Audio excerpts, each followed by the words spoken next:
ओम हरि ओम ओम नमो दिव्य महादिव्य शिवाय सत्यम नमो नमः प्रकृते भद्राय नीता प्रणता सुधाम नमो भगवते वासुदेवाय नमो भगवते वासुदेवाय।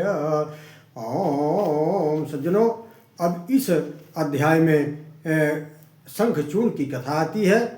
कश्यप जी की अनेक पत्नियों में एक का नाम धनु था। कश्यप और धनु के अनेक पुत्रों में एक का नाम विप्रचित। विप्रचित का एक पुत्र हुआ दंभ को कोई पुत्र नहीं था, इसलिए उसने शुक्राचार्य को गुरु बनाकर पुष्कर क्षेत्र में 1,00,000 वर्ष तक तपस्या की। दंभ की कठोर तपस्या से सारे देवता व्याकुल हो गए। भगवान विष्णु प्रकट होकर के दंभ को दर्शन दिए। श्री विष्णु कहते हैं, आशीर् मांगो वत्स। तब दंभ ने कहा, तीनों लोक को जीतने वाला तथा आपकी भक्त से युक्त हमें पुत्र चाहिए, जिसे देवता भी पराजित न सके, विष्णु कर सके। तो विष्णु जी ने तथास्तु कहा। समय आने पर दंभ की पत्नी ने एक बालक को जन्म दिया। पिता ने मुनियों को बुलाकर उसका जात कर्म संस्कार करवाया और उसका नाम शंखचूर्ण रखा। शंखचूर्ण ने पुष्कर क्षेत्र में कठोर तप किया।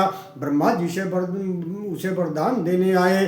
शंखचूर्ण ने कहा, हे ब्रह्मदेव, यदि आप मुझे प्रसन्न है तो मुझे ऐसा वरदान दीजिए जिससे मुझे कोई जीत न पाए। तब ब्रह्मा जी ने कहा, ब्रह्मा जी ने शंखचूर्ण को तथास्तु कहते हुए एक दिव्य श्री कृष्ण कवच प्रदान किया और कहा कि तुम बद्रिकाश्रम जाओ, वहीं पर धर्मध्वज की कन्या तुलसी सकाम भाव से तपस्या कर रही है, उससे विवाह कर गृहस्थाश्रम धर्म का पालन करो।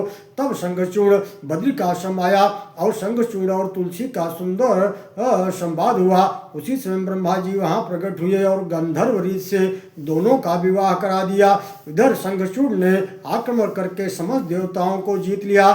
सब देवता ब्रह्मा जी के साथ वैकुंठ गए और भगवान विष्णु ने शंखचूर्ण के पूर्व जन्म का वृत्तांत बताया। भगवान विष्णु कहते हैं, यह पूर्व जन्म में गोलोक में रहने वाला श्री कृष्ण जी का पार्षद सुदामा नाम का एक गोपी था। यह विश्व माया से मोहित हो गया था, जिसके कारण राधा जी ने इसे दानव हो जाने का श्राप दे दिया था। भगवान श्री कृष्ण ने कहा था कि तेरी मृत्यु रुद्र के त्रिशूल से होगी, इसके पश्चात तू पुनः मेरा पार्षद हो जाएगा। शंकर शरणम याहि सद्य संविधास्यति। सब लोग भगवान शिव की शरण में जाइए, वे अवश्य आपका कल्याण करेंगे। विष्णु भगवान को साथ लेकर सब देवता भगवान शिव की शरण में आ गए। भगवान शिव ने शंखचूर्ण को समझाने के लिए गंधर्वराज पुष्पदंत को भेजा, किंतु शंखचूर्ण नहीं माना और परिणाम स्वरूप युद्ध प्रारंभ हो गया। भगवान शिव और शंखचूर्ण के मध्य के बीच 100 वर्ष तक युद्ध चला। शंखचूर्ण को न मरता देख भगवान शिव ने अपना अमोघ त्रिशूल निकाल लिया। उसी समय शिव जी को रोकने के लिए आकाशवाणी हो गई, क्षिप शूलम न चेदानी प्रार्थना शिव शंकर सर्वथा तम समर्थो ही क्षणाद ब्रह्मांड नाशन। हे ईश, यह त्रिशूल मत चलाइए, आप तो क्षण मात्र में संपूर्ण ब्रह्मांड को भी नष्ट कर सकते हैं, तो इस दानों को वध की बात ही क्या है। इसके बाद भगवान विष्णु का दिव्य कवच है तथा इसकी पतिव्रता स्त्री का सतीत्व है, तब तक इसका वध नहीं हो सकता। नमो भगवते वासुदेवाय।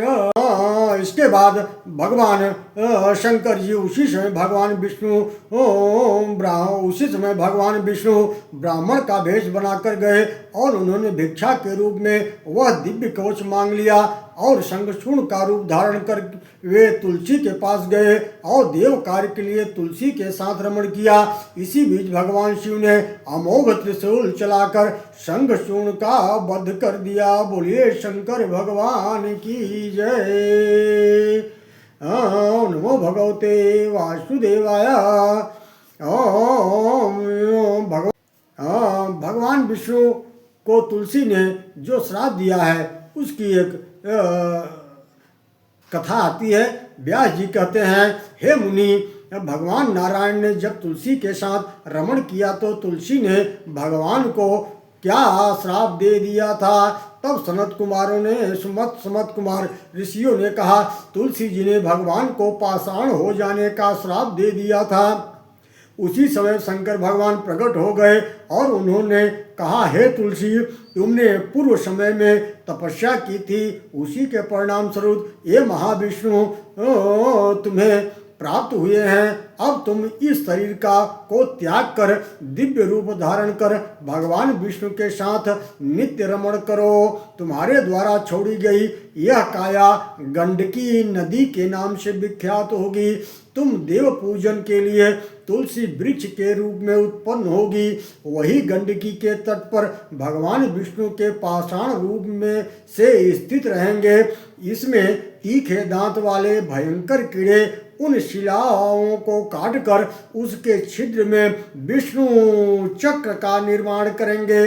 उन कीटों के द्वारा छिद्र की गई शालिग्राम शिला में जो तुलसी का संयोग कराएंगे उन्हें अत्यंत पुण्य की प्राप्ति होगी। शालग्राम शिला विष्णु तुलस्यास्तव संगम सदा सादृश्य रूपाया बहुपुण्य विवर्धिनी। हे भद्रे, जो शालिग्राम शिला से तुलसी पत्र अलग करेगा, दूसरे जन्म में उसका स्त्री से वियोग होगा। शंखचूर्ण भी मृत्यु के बाद शंख बन गया, इसलिए शंख से भी तुलसी का वियोग नहीं करना चाहिए। नमो भगवते वासुदेवाय।